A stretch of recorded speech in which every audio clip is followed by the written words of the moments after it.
good choice. Take some purse out of you. You absolutely can. You can leave it right there. Sure, you bet. Neighbor of yours. Still thinking about something. Oh, this is another neighbor. This is They go into Dunbar. That's That's right. That's right. Yeah. But you're in the Southbridge. We were. We're not anymore. We are neighbors. We're in Westchester.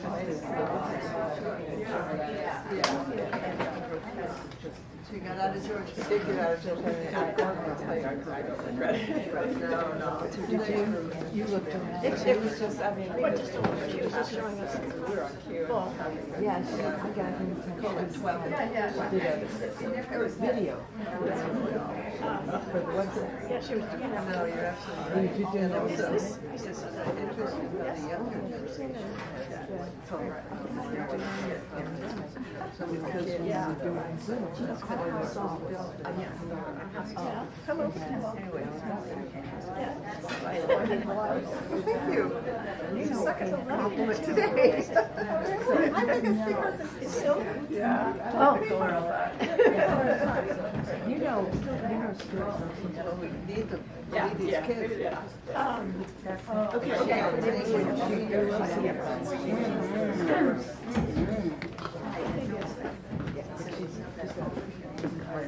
Good morning. It's great to see all of you here and some longtime friends, so including Lynne. So I welcome you, and I welcome all of our people who are listening on our live cam and who will watch for on our YouTube place afterwards. So I'm Nina McLemore, and we're here in our Chevy Chase store, and this is our second time to welcome Lynne Olson. And I can't believe it's only 2 years since you launched her last book. I don't know how she did it. I mean, it's just amazing, the amount of research that she does. And what I think is unique about Lynne is it's historical, but she always focuses on a person or people. So it's a biography and it's history. So I think it makes it much more interesting. Many of you probably know Lynne. She's the award-winning author of Freedom's Daughters, which was, I think, her first book with her husband. And it's the unsung heroines of the civil rights movement.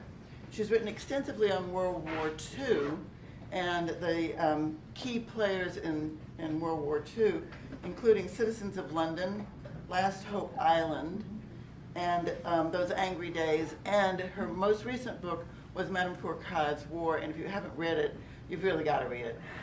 It gives you a very different, very inside picture of what it was really like, what the resistance was really, or the spy network really was like in France in the Second World War, and how important the British support of the espionage was. Anyway, today we're going to discuss her latest book, Empress of the Nile, the daredevil archaeologist who saved Egypt's ancient temples from destruction. She was an archaeologist. She started out in the 20s or 30s, I guess. And she was in the Louvre and was one of the people who helped save the treasures of the Louvre from the Germans, which is a story in and of itself. And then she also did a lot of archaeological digs in Egypt and found that it was very difficult being a woman because it had been a men's business or men's devotion, so she wasn't treated all that well. And then in the 50s, Nasser decided to build the Aswan Dam to control the what is the river? The Nile. The Nile, sorry. To control the Nile. And they were going to flood a lot of the ancient monuments, including Ramses and Abu Simbel. So she said, this can't happen. So I think really without her, these monuments would not have been saved. And how she fought Nasser, how she fought de Gaulle, how she worked with the UNESCO, which was a recent establishment, and how she really made something that everybody said was impossible, both from a logistical point of view, from a mechanical point of view, and from a financial point of view, how she made it happen. So it's because of her that we have the Temple of Dinder in the Metropolitan Museum of Art, and the marvelous monuments on the Nile. She found 50 countries to support the financials of it, I think including Italy, which contributed to a lot of the mechanical, the marble craftsmen, from Italy. So it's an amazing story. And the other woman who played a quiet role at the time was Jackie Kennedy, because the U.S. was not a friend of Egypt at the time. It had just had the Suez Canal crisis. And so, but she convinced JFK to go to Congress and get the funding, which was really critical to get the program. And we also welcome Dory Laurent. Do you say Laurent? Laurent? Yeah, you could say it any way you Who met Lynne when Lynne needed a translator for Madame Fourcade's War. And so Dory has been working with Lynne ever since. So Christiane, of course, was French. Now, she has a very interesting background, too. She moved to Paris. She was a model for Jean-Louis Girard, and she became a fashion reporter for Time magazine in the 80s and 90s, which was a very exciting time in French couture. She interviewed many designers, including Karl Lagerfeld, Issey Miyake, and Issey Miyake made her wedding dress. She said her most memorable interview was Yves Montand. So I'm sure she has a lot of wonderful stories about Paris in the 80s and 90s. So with that, I'll turn it over to Dory and Lynne.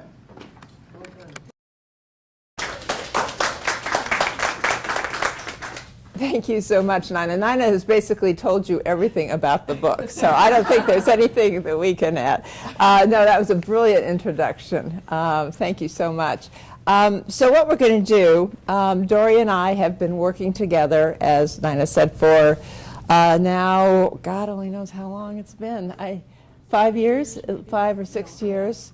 Let me tell you a quick story of how we got together, and then let's launch into Empress of the Nile. So I got a contract to do from Random House to do Madame Fourcade's Secret War, which is, some of you have read it. I know some of you haven't probably. It's about a French woman, a young French woman, beautiful young French woman, who became the only woman to head a major resistance network in occupied France.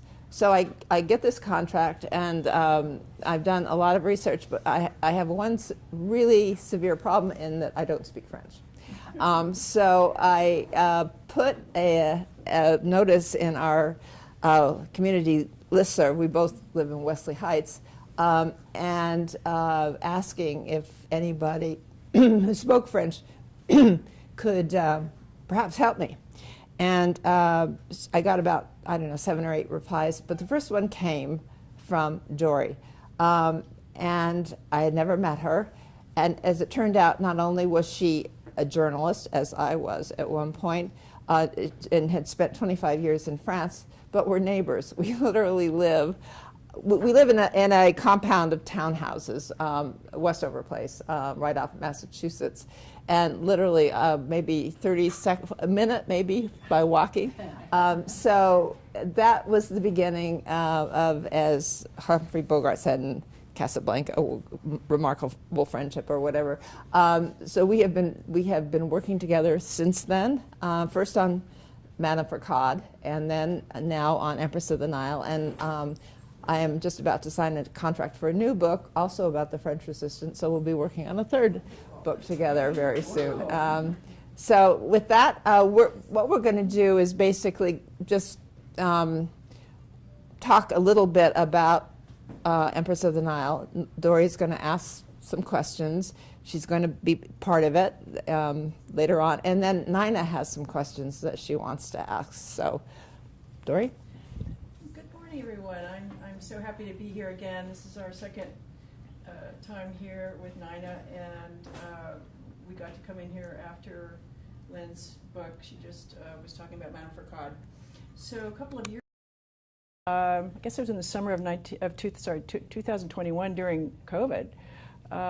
We were taking a walk together, and Lynne was telling me about her research. We were sitting over at the cathedral, remember? That's right, yeah. One day, and she pulled out this little bit of information about something she had just discovered, and she wanted to know what I thought about it. And it was just a totally different, it was a detour from her previous books that were mostly about World War II. And you were still researching in that same period, but you came across the Musée de l'Homme. It was a group of resistance who had started, French intellectuals who got together under this Musée de l'Homme organization, and there were so many interesting people involved in that organization who were in the resistance, and you came across this woman, in particular, Christiane Desroches Noblecourt, and all of a sudden you just went off looking into her history and what her involvement was, and you found out that there was this fascinating story about what she had done in Egypt, and it was just exciting for me to hear about it. I actually didn't know that much about the whole history, and when you told me about how she had helped to save these temples, I thought, well, so how is it that you got off on this whole new tangent? Archaeology and ancient Egypt, totally different from anything you had done before. So what do you think is the reason for you going off in this direction? Well, it actually, when I first started thinking about an idea for a new book, I did go back to the French Resistance, as a default, and I did find out about this network that Dory was talking about. It's the Musée de l'Homme, but it's the Museum of Man, the Museum of Man network, and it's named after the Anthropological Museum in Paris. And that's really the headquarters for this network. And what struck me about it was two things.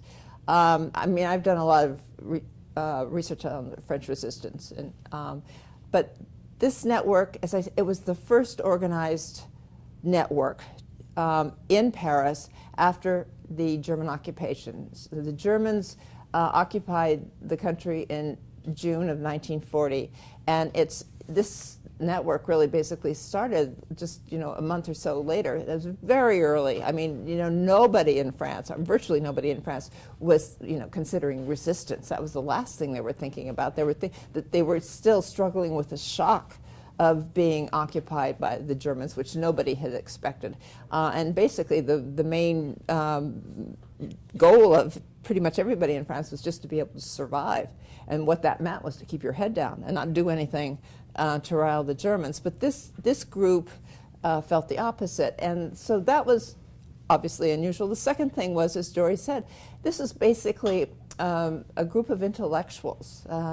When you think about the French Resistance, at least I do, most people think about sabotage and people with guns and, people who are out there in the countryside.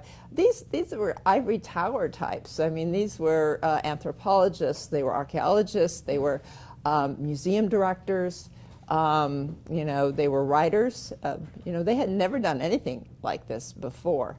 So that was interesting. But the third thing that also made me sit up and take notice is that women were a critical part of creating that museum and then leading it. And that was not true later on as the war progressed and as the resistance became more organized. It was men really took over and women were relegated to subordinate roles. One of the reasons why women did this is because that most of the men, we're talking now 1940, just after the fall of France, most men, young middle-aged men, were in the army, had been in the army. And they had either been captured, some had been killed, a lot had been captured by the Germans and put into internment camps, or they were hiding. So there were very few men around to kind of direct these new early resistance activities, so women took over. And that was particularly true for the Museum of Man Network.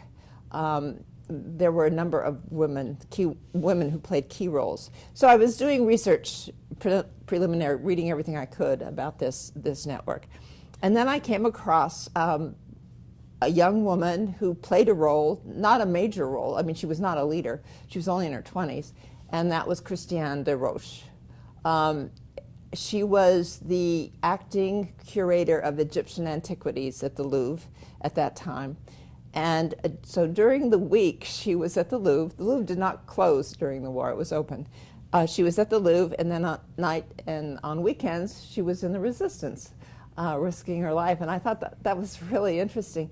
And then I started reading more about her and found out, as Doria and Nina alluded to, that her post-war activities, some of what she did during the war was incredible, like helping to save the antiquities of the Louvre. But her post-war activities were even more fascinating and momentous, important. They were very, very important. So I thought, and not only that, she was just an incredible character herself. So I basically jettisoned the idea of doing a book on that network and decided to do it on Christiane herself. So you referred to Christiane as a female Indiana Jones. Yeah. And why was that? Tell us about that was one of my first thoughts when I read it, started really getting into her story. I mean, she was a skilled archaeologist like Indiana Jones who had this flair and this thirst for adventure and danger. I mean, she was that way from really the beginning of her life. And she was always getting in trouble, in seemingly hopeless quests, just like Indiana Jones. I mean, she really was an elbows out woman. And when you consider, she grew up in France, in the teens and 20s of the 20th century. France, as we'll talk about France, and I learned so much from Doria about France social milieu, not just back then, but now. And it was a very conservative, patriarchal country. It still is to a large degree, but boy, it really was back there. When women really, their roles were expected to be wives and mothers, and that was it. Women did not have the right to vote in France until 1944.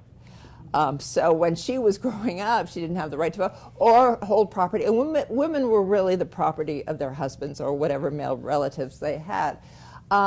So she basically rebelled against that right from the beginning. And she refused to take orders from anybody, men or women, but certainly men. She told an interview where I wrote it down. I just loved this quote because I think it really sums her up. She said, "You don't get anywhere without a fight, I never looked for a fight. If I became a brawler, it was out of necessity." And I want to tell you very quickly one story that really demonstrates that. When she was in the resistance in 1940, late 1940, early 1940, anyway, early on in the war, she was on a train from Paris to the south of France, which was Vichy France. It was the unoccupied zone of France. The north of France was occupied by the Germans. The southern part of France was controlled by the Vichy government, which was collaborationist, which was going along with the Germans, but it was somewhat less restricted than the occupied zone. So anyway, she was traveling on a mission for the Museum of Man Network as a courier. She was taking intelligence from Paris down to the south of France for it to be sent to London. And so she was on this train, and it pulled into the town of Moulins, right near the border of unoccupied and occupied France. And it came to a stop, and then all of a sudden a SS guy got on and came to where Christiane was sitting and asked for her papers, and she gave them to him, which she had an Ausweis, she had a permission, identification that allowed her to travel to the unoccupied zone, but he wasn't having any of it. And he threw it back, and he grabbed her by the shoulder and pulled her off the train. And so obviously somebody had squealed on her. I mean, she was taken to the Gestapo headquarters in Milan, thrown into a jail. It was December, I think it was December. It was freezing cold. She did have the intelligence was on a tiny piece of paper, and she hid it. She had gloves on, and she hid it in the finger of one of her gloves and kept them on. So she had this intelligence on her when she was taken into a room where there were about 5 or 6 Gestapo guys sitting around a table, leaning back against the wall in their chairs with their feet on the table, smoking cigars. And so she comes in, they start interrogating her. She refuses to respond to any of their questions. She's asked in French if she spoke German. She speaks German, but said no.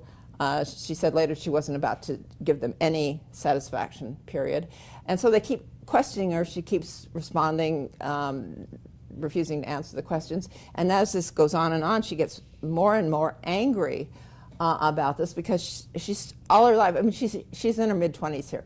And she's already been harassed and discriminated already by men, and so she's had it with the arrogance of these guys. She's used to arrogant men, and so she snaps, and she says to them, something to the effect of, "I can't believe how badly you all have been raised. You know, how dare you talk to me like this? And by the way," she says, "weren't you told or weren't you taught that you didn't rise, you know, you didn't stand up when I came in. You have your feet on the table." And, you know, these guys were just totally speechless by this. First of all, one thing I didn't mention, she's 5 foot tall. She's tiny. She's a very, very small young woman. And so they were speechless, and then they came to, and they continued the interrogation, and finally they just gave up and sent her back to her cell because she wasn't going to give them anything. And the next day they let her go.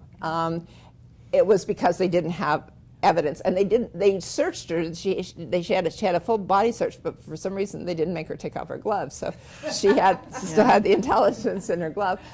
So that gives you an idea of Christian. I mean, you know, later on, Nasser and de Gaulle and, you know, John Foster Dulles, who she fought, that was nothing compared to the Gestapo. I mean, she bested the Gestapo, but that was her. I mean, that to me is, you know, Indiana Jones.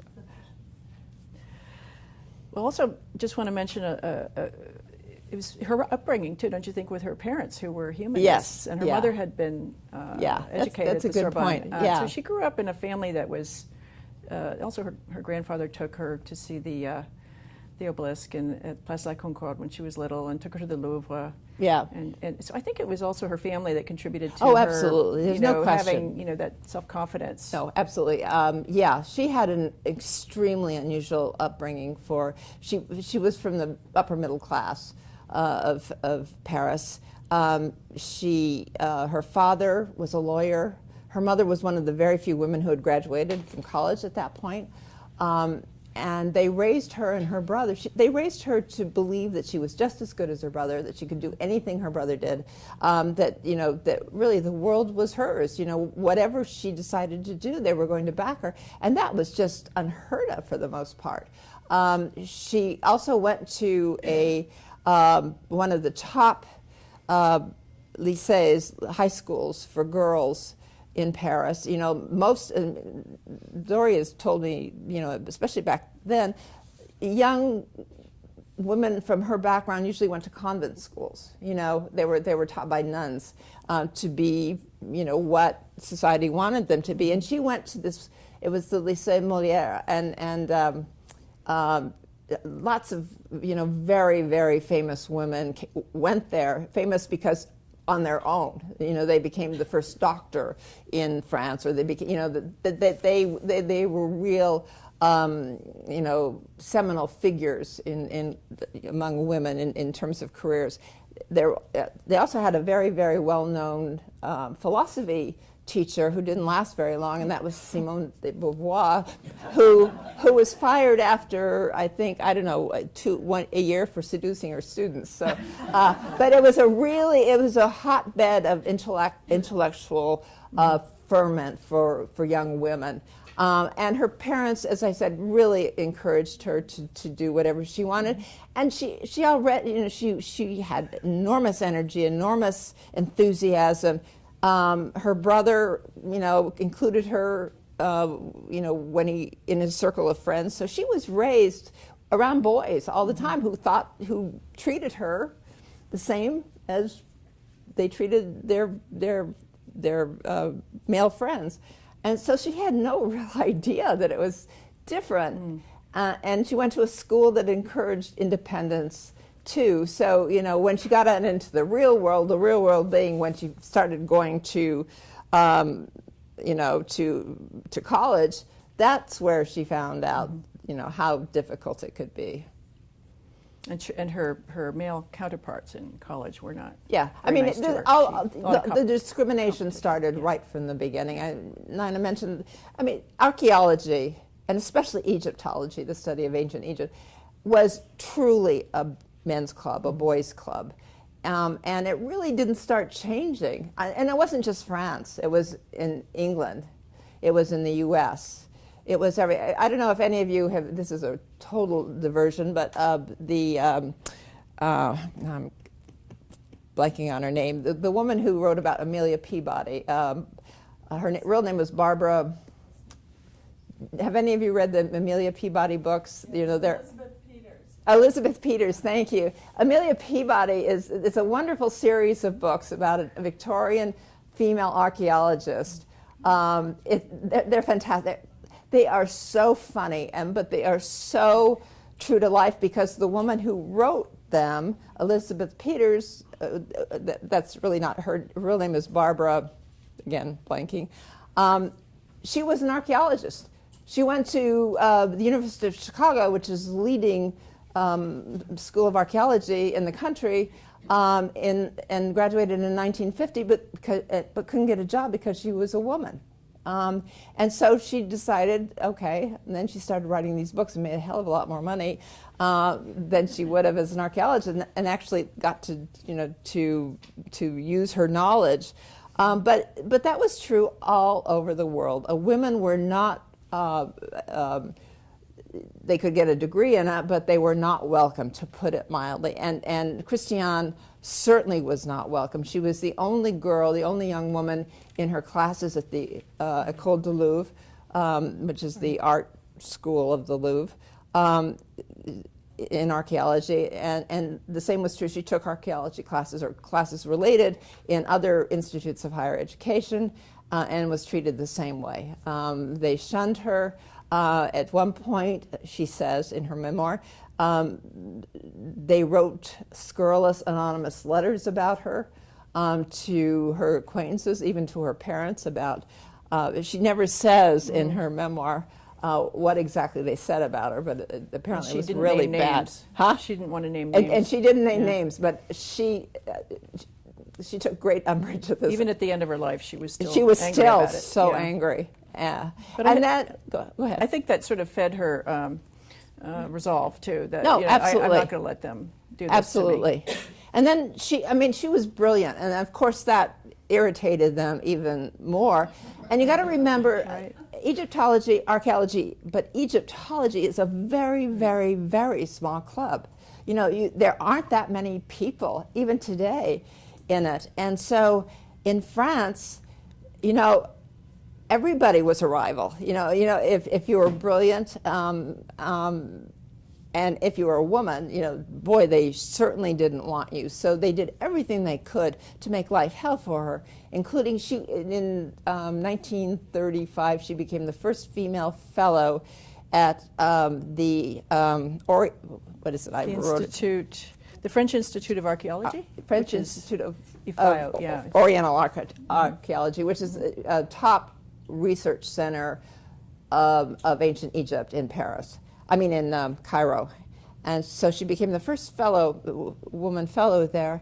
And the guys who were in her cohort rose up against her and begged the director of the institute not to let her in. He said he couldn't do that because she had been appointed by the government. And so they refused to have anything to do with her. They wouldn't sit near her in the dining room. They wouldn't associate with her in the library. And apparently told her that she was going to collapse and die, on digs. And so they locked her in a tomb one night. they locked her in a tomb later on.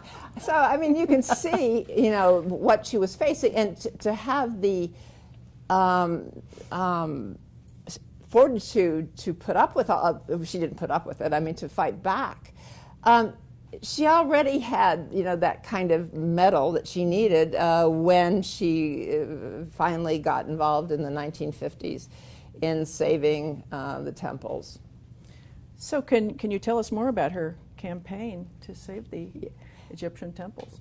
Nina did a brilliant job of describing. You really did. You summarized it brilliantly. Let me back up a little bit about how Nasser became the head of the government in Egypt. In the 1950s, Egypt had been governed by foreign powers since the pharaohs. And the last foreign power to basically be in control of the country was Britain. For the last, until 1952, Britain had basically, on paper, no, but in reality, yes, had basically ruled Egypt for more than a century. And that included in virtually every aspect of Egyptian life. So in 1952, Gamal Abdel Nasser and a group of young colonels from the Egyptian army mounted a coup and took control. There was a figurehead king. They got rid of the figurehead king, who was really a tool of the British, and took control. This statistic is just astonishing. It astonishes me every time I give it. Nasser was the first Egyptian to rule Egypt since Cleopatra in 30 BC. Almost, well over 2,000 years, or almost 2,000 years. So his first order was basically to get rid of all the foreigners who were in major government positions, mostly British, a lot of French. The British controlled the economy, foreign policy, etc. What the French controlled was culture, and particularly archaeology. The French basically ran the archaeological digs in France and had been doing that for almost a century, and Nasser just cleaned them out. The only foreign archaeologist, the only Western archaeologist that was allowed to remain or to come in was Christiane de Roche, Noble Corps. By that time she was married. And the reason is, there are a number of reasons, but she had been on digs, from the 1930s off and on. She was so unlike most archaeologists, Western archaeologists, male archaeologists. She was one of the very few, in fact, at one time really the only female archaeologist working in Egypt. She learned Arabic. And to this day, many archaeologists who work in Egypt don't know Arabic. She treated her Egyptian laborers with tremendous respect and got to know them. Again, very unusual for the time. She basically took care of them. I mean, in many ways, right from her first digs, she was assigned to be the medical officer, even though she had absolutely no medical training. So she took care of them medically. I mean, if they had a snake bite, she gave them serum. If they broke an arm, she did rudimentary, and then took them to the hospital. So she actually took care in every possible way of these people, and they really learned to love her. She worked really well, not only with the laborers, but also people in the government and intellectuals in Egypt. So she was really the only one that they considered kind of one of them. And so she was in Egypt in the mid-1950s when Nasser proposed building this giant Aswan Dam, and the purpose of it was the biggest project that he proposed, and it was basically to increase energy, electricity, and help agriculture for the exploding Egyptian population. It was very much needed, or some work on dams was very much needed. But in the process of building this enormous dam, it would destroy hundreds of antiquities in southern Egypt and northern Sudan, and among them more than 20 really priceless temples, including the temples of Abu Simbel that Nina referred to. And so when he announced it, that was greeted with, okay, yeah, we need them. But nobody except Christiane said, oh, we should try to save these temples. Basically, even among the Egyptians, it was, oh, that's really sad. I mean, it's really sad we're going to lose all this, but the future is the most important. If we have to lose some of the past, that's okay. She was the only one to say, no, absolutely not. You have to save them. And it, for months and months and months, she was called crazy. It was quixotic. It was impossible. Not only because of the extraordinary cost that would be involved, millions, close to $100 million, which back then was just, impossible. But it was to raise that kind of money in a time of great international tension. We're talking the 50s. We're talking right after the Suez Crisis. We're talking Cold War, where countries were not getting along, and especially the West was not getting along with Gamal Abdel Nasser because he was a nationalist. He refused to. He was not pro-Soviet initially, which the West accused him of. He was a nationalist. He was for Egypt. He did not want to get involved in treaties with either the West or the communists. And that was unacceptable to the West. It was for basically all the countries, for certainly Great Britain, who was, ever since Nasser appeared on the scene, they were ready to take him out. Same with France. And even the U.S., which you would think they don't really have a dog in this fight because they had not been in control of Egypt. But the U.S. at this point, we're talking the 50s, we're talking the Eisenhower administration, we're talking severe anti-communism. That John Foster Dulles was the Secretary of State then, and he saw everything through the prism of communism. And so they equated Nasser's nationalism with communism. And therefore, nobody, these three countries and other countries, nobody was going to support the idea of rescuing these Egyptian temples. So that's one thing she was faced with. The other thing she was faced with was, how do you do it? You had many of these temples were over 3,000 years old. They were on the banks of the Nile, obviously. That's why they were in trouble. And most of them were built of sandstone. Sandstone is a very, very friable. It's a very fragile stone. It's sand, and these temples had managed to survive because of the dry heat of Egypt. But if you start monkeying around with them, everybody thought there's just no way you can do it. Especially the temples of Abu Simbel. Which were the main, they were the centerpiece of the campaign to save these temples. Abu Simbel is on the banks of the Nile. It's two temples, and they're enormous. They're incredibly huge. But they're not freestanding. They're built into a cliff, a huge cliff. So you have the main temple, which was dedicated. They were built by Ramses II, who was he was, by all accounts, he certainly was one of the greatest pharaohs. And one of the things that made him great is that he built temples to himself everywhere. Everywhere you go in Egypt, Luxor, whatever, there's another Ramses, but these really were his masterpiece, these temples of Abu Simbel. The temple to him, the big temple is for him, the smaller temple is to his wife. But the big temple has four, I know there are some people here who have actually been there, yeah. There are four enormous statues in front of his temple. The statues are him. And I think they're 60 feet tall, each one of them.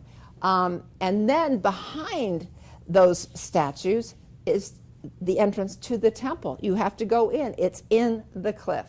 And there are, I don't know how many rooms, and many more monumental statues in there, and wall drawing, amazing wall drawings, wall paintings. And, you know, it's just stunning. But it's in a cliff. And the same with the temple to his favorite wife.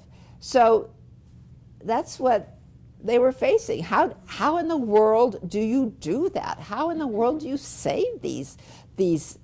And so you can see why, you know, at first glance, you would say it can't be done. But she was really the only one who was pushing it in the beginning. She pushed, and finally she got two very important allies on her side. One was the cultural minister of Egypt, who was very much of a Francophile, despite the fact that the government, Egyptian government, didn't really like the French. He did like the French.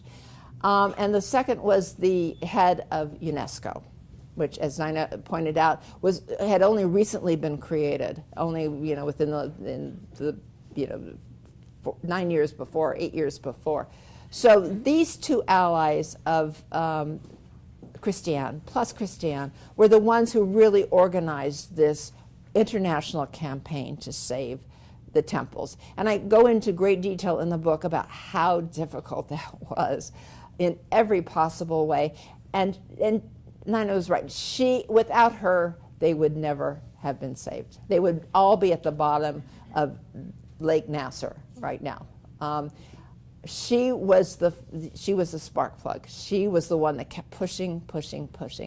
And eventually it took, they began this campaign, really, she began the campaign about very soon after Nasser proposed it. It came together in 1960, so it was announced by UNESCO in 1960. At the same time, Nasser ordered the dam to begin construction. And so it was a race against time, raising the money, figuring out a way to do this. At the same time, the dam is being constructed. He wasn't going to stop. Nasser would allow them to go ahead and try, but he wasn't going to stop building the dam. So the dam was under construction, and they knew that if they didn't come up with the money, and if they didn't have a way of doing it in the next couple of years, you know, the water would just take everything away.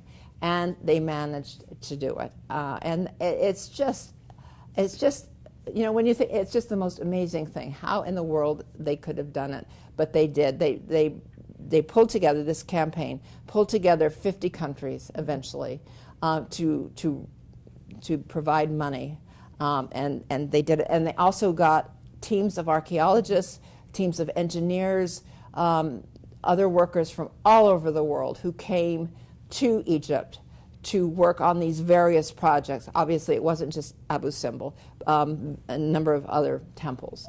And so in the end, they did it. And we can talk a little bit later how they did it, especially Abu Simbel.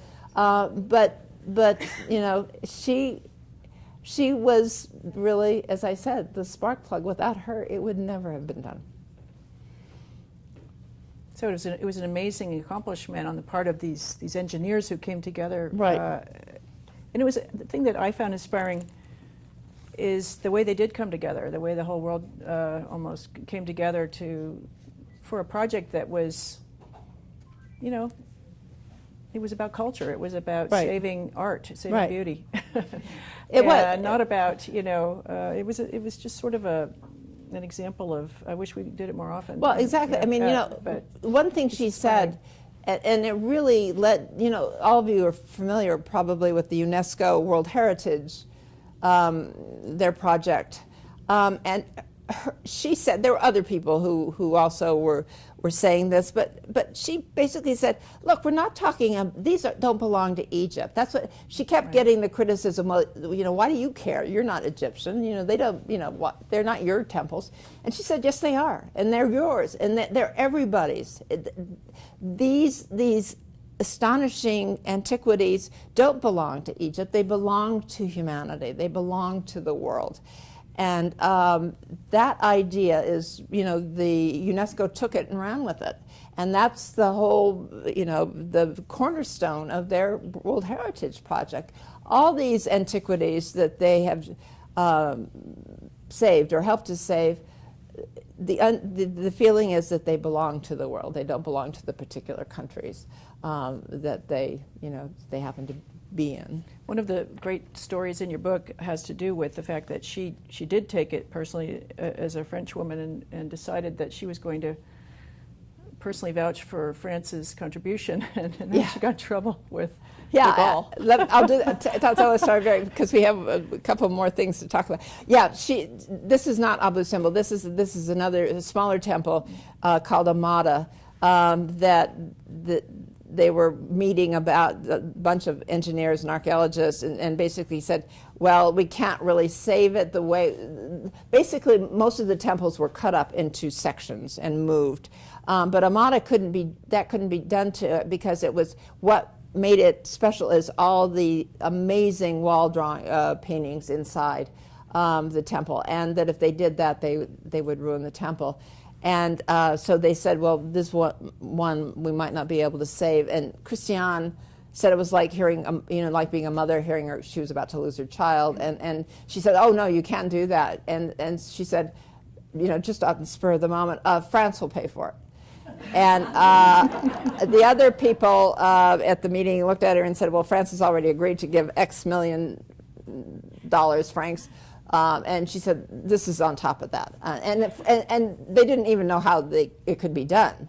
So she said the French would come up with a way to do it, and they would also pay for it. So she goes back to Paris, and she's summoned to the Élysée Palace to meet with President Charles de Gaulle. And so she comes in, and again, 5 foot tall, and the 6'7" or 4, however tall he was. President, who's furious at her, gets up from his desk and starts screaming, railing at her for, how dare you commit my government to pay for this? What right did you have to do that? And she drew up her 5 feet, and she thought a bit before she answered, and she said, and you, General, mon General, when you spoke on June 18th, 1940 from London over the BBC to France and say, call on the French to resist the then legitimate government of Marshal Pétain, the Vichy government, who gave you the right to do that? And according to her, nobody else was in this room, according to her, he just, again, like the Gestapo, he just stared at her.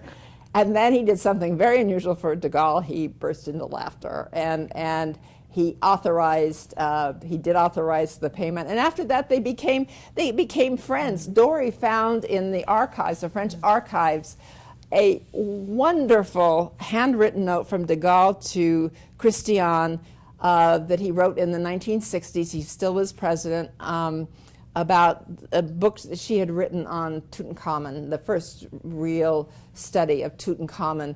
And it was so touching. It was really warm. I took a picture of it, actually. So when I was at the archives, I was able to photo with my iPhone. I did a lot of sneaky work, including blowing up Kodak pictures that I didn't ask permission to do. And, ended up in the book. So it was just a wonderful little personal note from de Gaulle to her. So And he admired her. I think he admired her. I mean, he Yeah. admired guts. I mean, he Yeah. admired people who stood up. Yeah. He had stood up himself, Right. and he could be very not only forceful. I mean, he could be a real bully. But people who stood up to him found that they were treated differently. So Exactly. one. Yeah. Did you want to talk about Jackie Yeah, Kennedy? let's talk about Yeah. Jackie Kennedy, and then we're going to talk a little bit Yeah, about. that you were just pointing out that she wasn't the only woman who played a crucial role in saving the temples, and Jackie Kennedy was heavily involved, which you didn't know about until you were doing your research, I Right. guess. Yeah. I don't think a lot of people know about that at No. all. Yeah.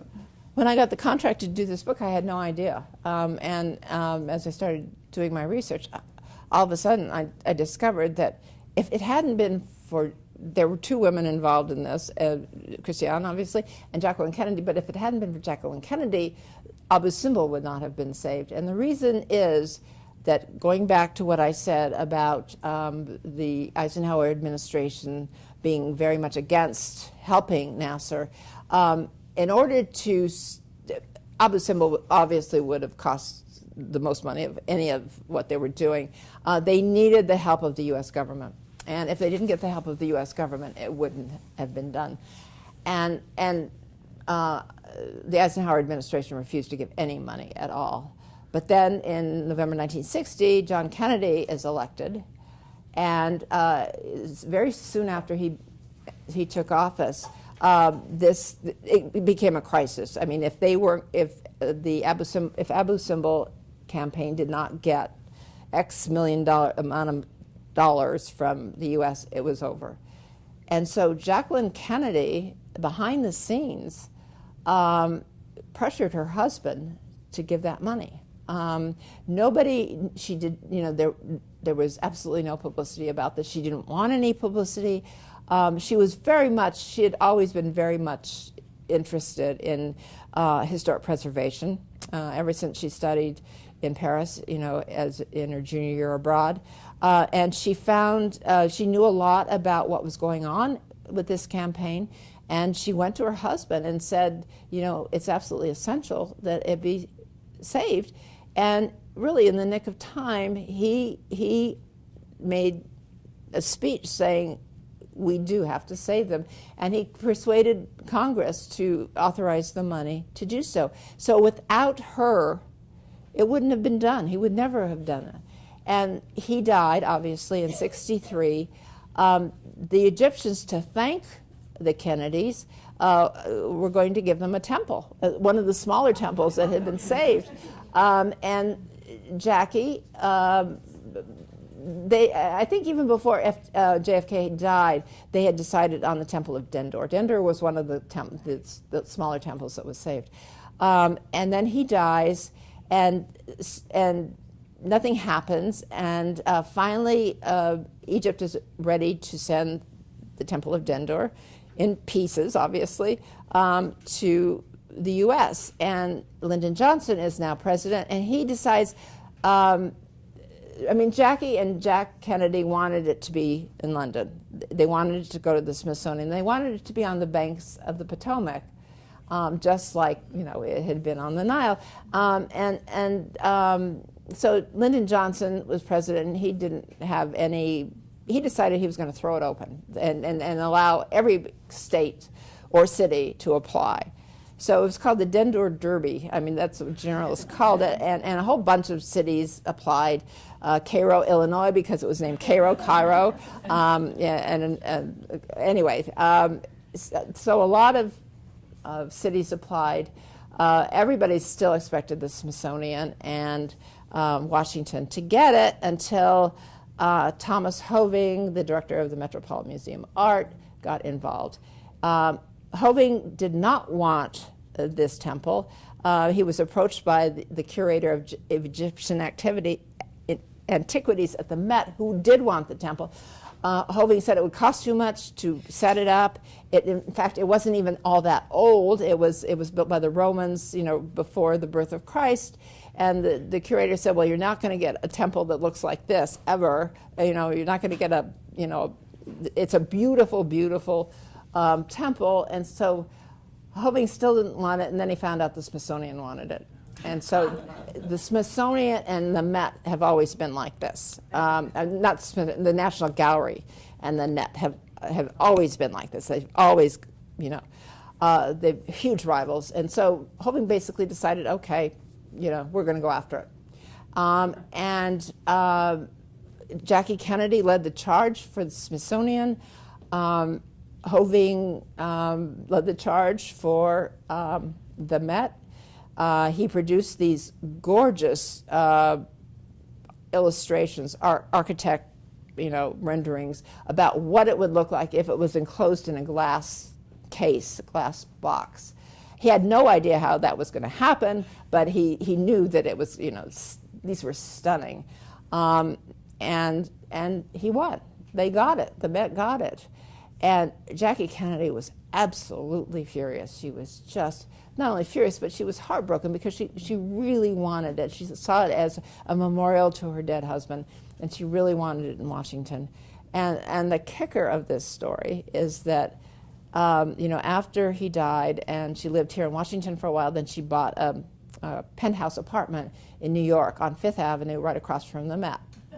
And so when the Temple of Dendur was finally installed with that glass case over it, beautiful, beautiful, with her penthouse apartment looked over the Met and looked over that gallery. So for the rest of her life, that's what she saw every night with the light glowing as the Temple of Dendur. I must say that she finally did make up with Hoving, and that she was involved in a number of big Met exhibitions, including one about Russian czarist clothing. But she always regretted not being able to have that temple in Washington.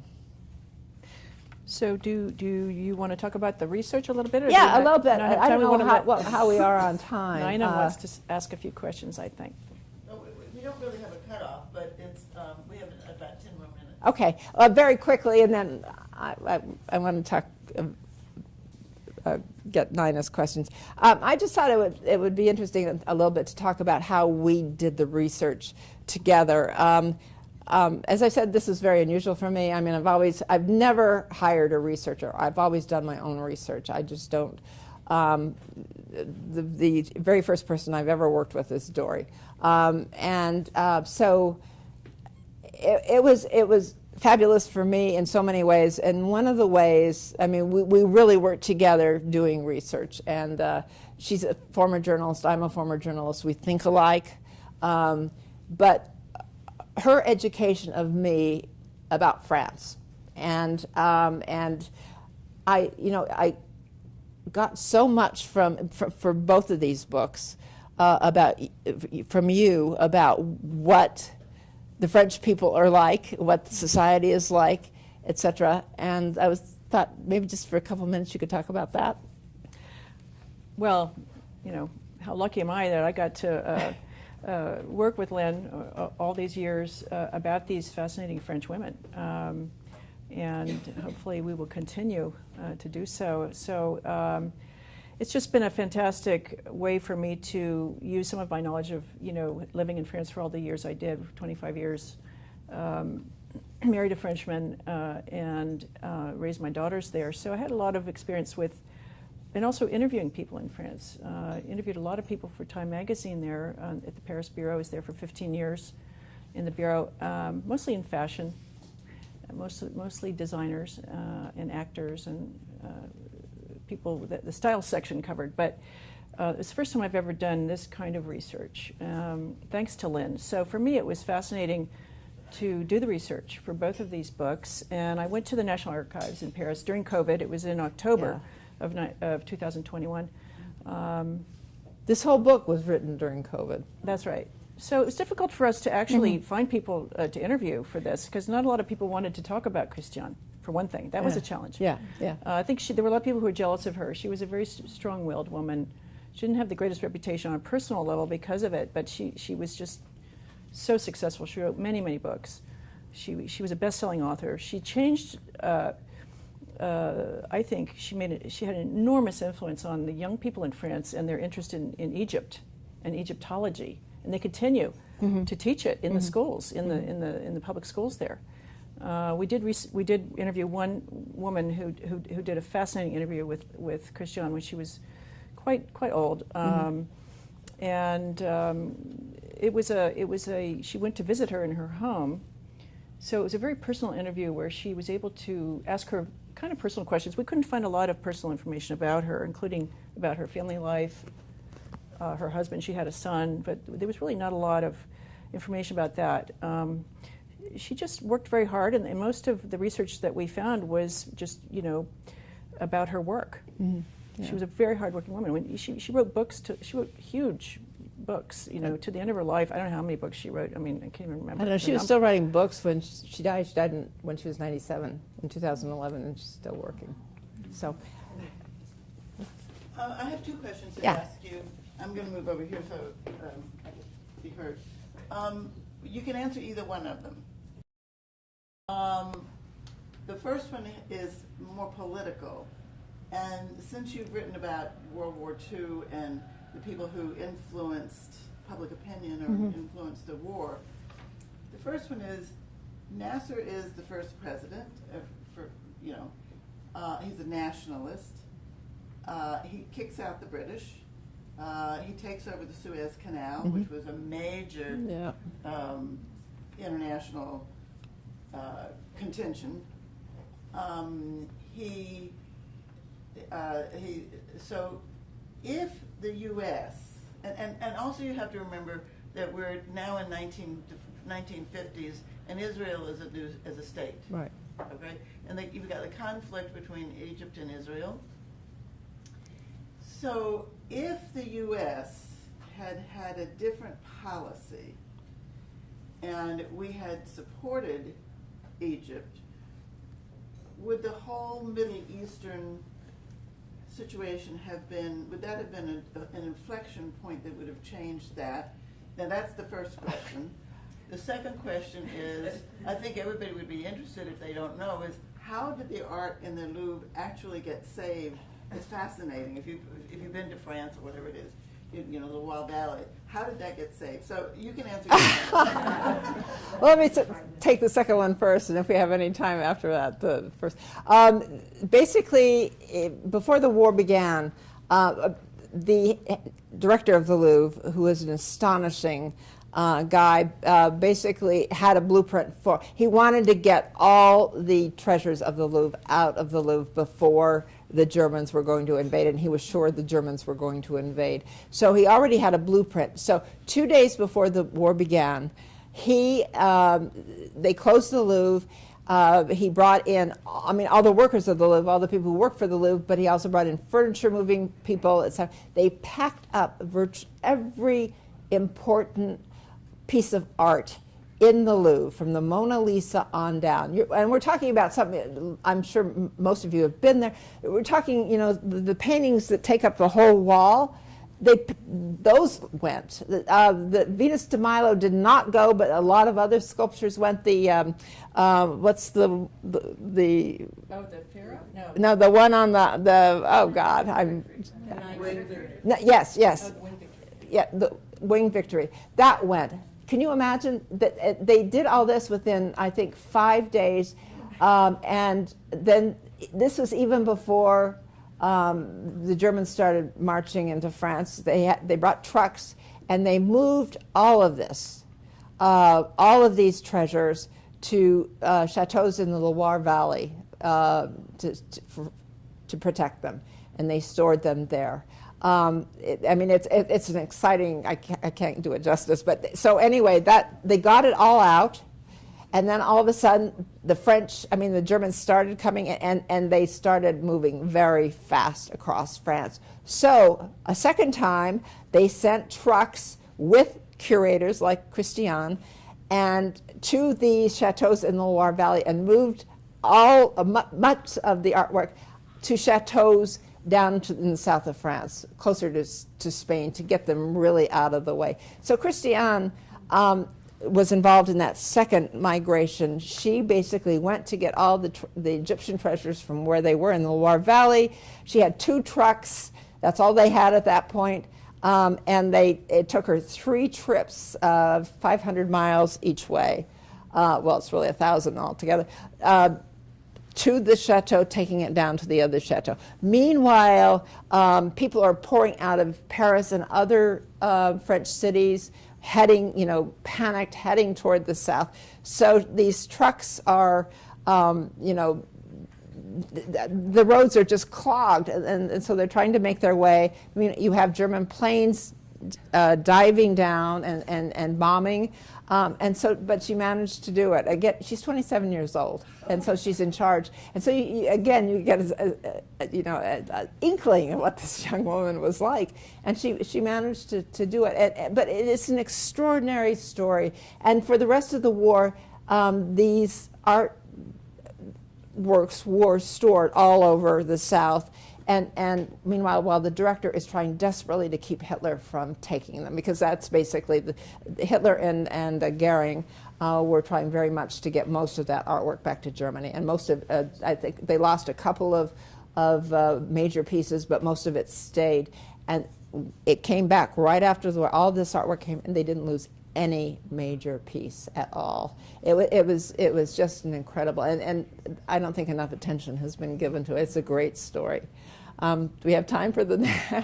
I don't know. If you may leave whenever you want. Okay, very fast. I don't think it would have ever happened, but I do think if the U.S. had been more amenable to what Nasser was saying, which is basically, we want to run our own affairs, I think it could have happened. I mean, the Middle East might be a different place. The problem was that with Israel had already been created, and we were, allied with Israel, and that really was the challenge. That basically the allies of Israel in Congress weren't about to, even consider it, and certainly the Eisenhower administration. I mean, the sad thing is JFK he saw Nasser like he thought he was like him. I mean, Nasser was young. He was a young, who really wanted to do something for his country. Nasser was not anti-U.S. to begin with. In fact, he was very pro-U.S. He loved American movies. He loved Mr. Smith Goes to Washington. I mean, that was his favorite movie. And so he didn't want formal alliance with the U.S., but he wanted to work with the U.S. And the Eisenhower administration really poisoned it. JFK came in, tried to do something about it, tried very, very hard to do something about it.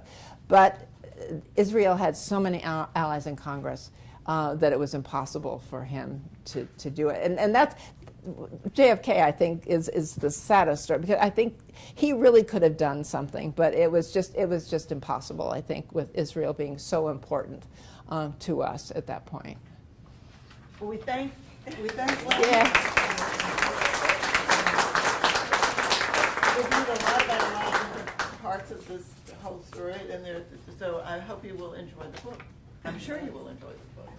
Thanks very much. This is really fun.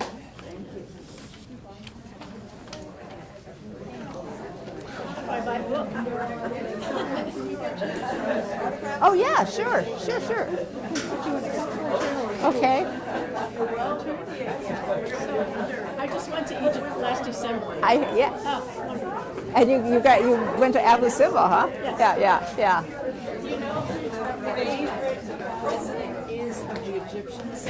Who? Their favorite president? Who? Carter, really? Well, not surprising. Because of the deal. Yeah. And what you said, explain Why? Yeah. Right, great. Oh, great. Thank you. Oh, this is fine. Yeah. So, taking a book I haven't paid for it.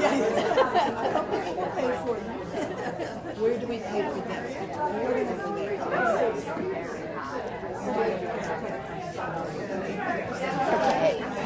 Okay, my name is Judy, and I'm a neighbor of yours. I live at Sutton Place.